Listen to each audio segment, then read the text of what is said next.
Hey guys, what's up? Welcome back to the channel. It's Cynicalex. And today we have one of the most important aspects of a player's account to try and upgrade today, but it's also one of the most unforgiving aspects of upgrades, and that is the comic card re-rolling. Now, unlike the obelisk re-rolling, for this to go right, basically all of the stars have to align. So last time we tried this and we were very unsuccessful with a Gwenpool number 17 premium card. I rolled it 13 times. I missed 13 times. Since then, I've been able to collect the last few premium cards that I needed through the Shield Lab. I did pay a hefty price of crystals, but I got them without any RNG, and that was the Black Widow card and the Scarlet Witch Quicksilver card. So that has put my card collection up to 85% progress completion, and to be honest, in my mind, it's basically just complete at this point. The rest of these are nice, but not necessary. And now, before we get started, I wanted to give you guys a couple of tips, especially for future updates. And they basically revolve around 5-star and 6-star cards. Now, most of the time, you're going to get random 6-star cards like this that you're only going to use to re-roll your better cards to try to make them perfect so that you can equip them. That's just basically how I do my obelisk re-rolling. I collect a bunch of 6-star obelisks that I don't need, that are bad stats, like this card, like an obelisk, with poison resist or something, and then I use it as fodder to upgrade my better cards. This time around, in this case, for this example, we're going to be doing the Guardians of the Galaxy best story ever. I've switched it up, and I'm going for a card that has massive attack stats. So we've got the all attack slot in the 2nd position. We want to roll attack, energy attack on the 5th, and we want to roll physical attack on the 6th. So just attack, attack, attack, and hopefully, if we're super lucky, crit rate, crit damage, or the coveted cooldown duration on the 4th slot.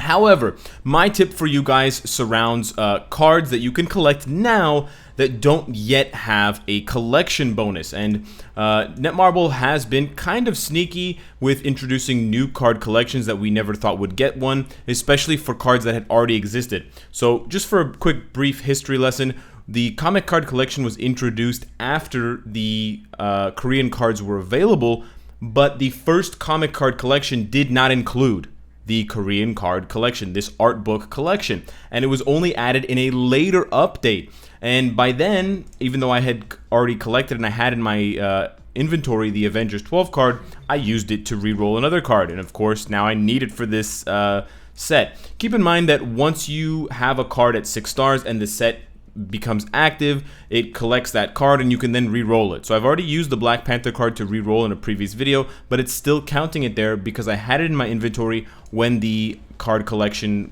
became active. But what that means is that for existing cards that you have at either 5 or 6 stars, and I mentioned 5 stars because it's also easy to roll up a 5-star card to 6 stars.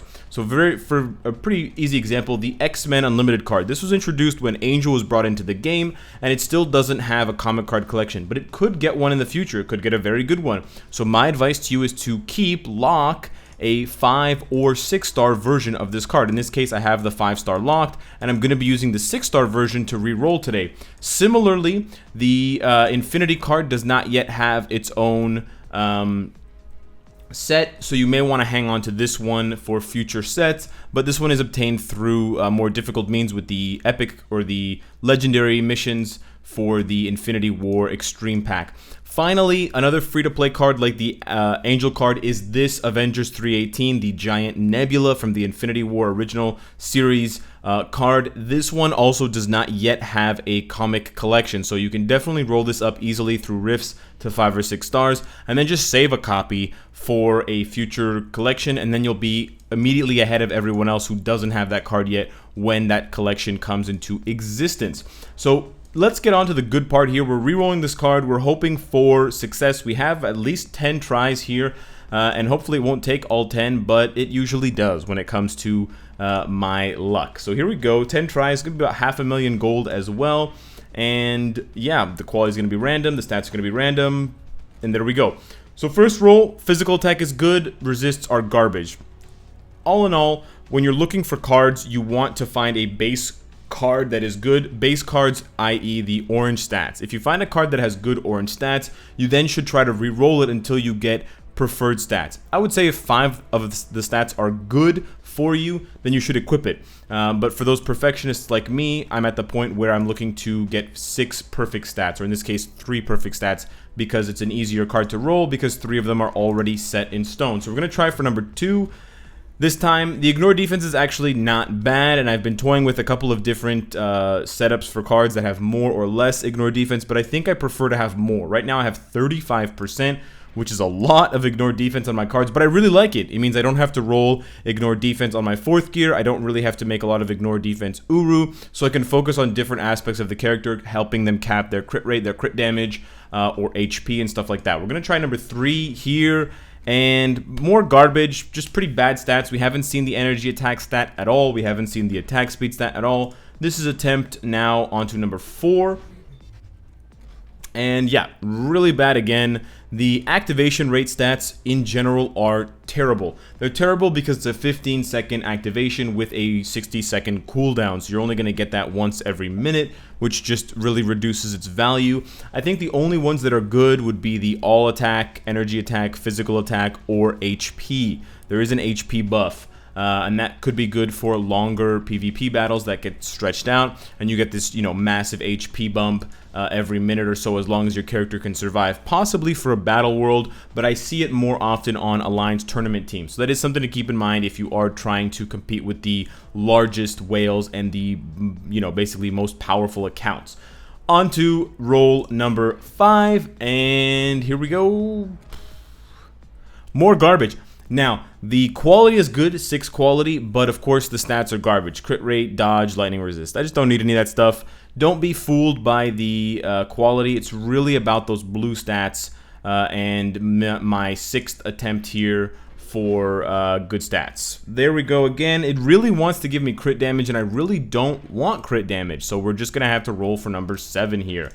7th roll, and okay, so we got cooldown, which is nice. It would be nice, really nice. It would be great. It would actually show some sort of progress if I could lock some of these stats after I've rolled them. For example, lock the cooldown and then just work on the last 2.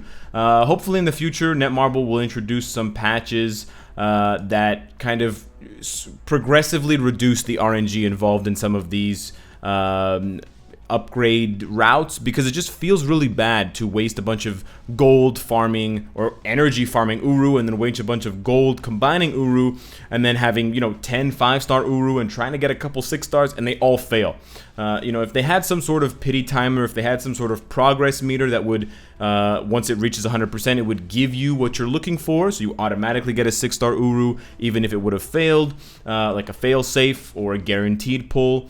Or if they had something for cards where you could slowly increase the chances that you would get specific stats that you wanted, even if it wasn't 100%, even if it was 50% or 60%, it would feel a lot better than this just kind of Rochambeau randomness that we have, which is just literally pure RNG. And I'm getting literally purely garburated right now. I'm being sent into the garburator in your sink, and I'm being shredded up to look like Strife. So we've got another garbage roll here. That's roll number 8. We are on to the last single-digit roll here. We're going to use the Thor card. Pretty good card for free-to-play players if you're looking for something, so grab that Thor with the hammer.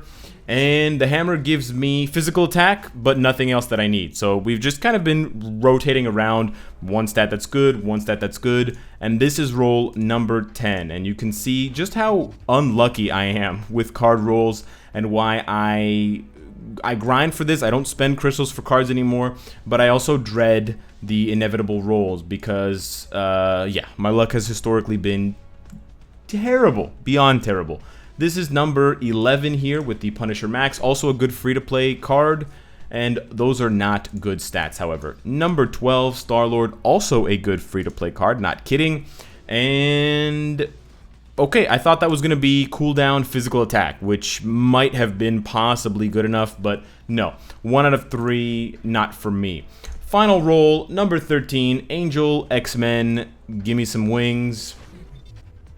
Yeah, so complete garbage. So that is now back-to-back, probably close to 30 card rolls in a row with nothing to show for it. So that's 30, roughly, 6-star cards just completely flushed down the toilet. That's probably about 4 to 6 months of grinding through Dimension Rifts, just so you have an understanding of how much time is spent just on Dimension Rifts, getting those cards, upgrading them from 1 star all the way up to 6 stars, and then saving those 6 stars. So we're just talking about close to half a year on the unlucky end. If it's on the faster end in terms of getting more cards, it's about 4 months, which is a third of a year for nothing. So that's pretty disappointing. But hopefully you guys learned something from all the information that I had included in there about comic cards. Let me know what you think of my set. Let me know what you're gunning for in terms of comic cards. And yeah, maybe let Netmarble know how we feel about how random this is. Subscribe if you enjoyed the content and you want to support me. Hit the bell if you don't want to miss any of my videos. And of course, if you like what you see, I hope to see you again tomorrow. Take care.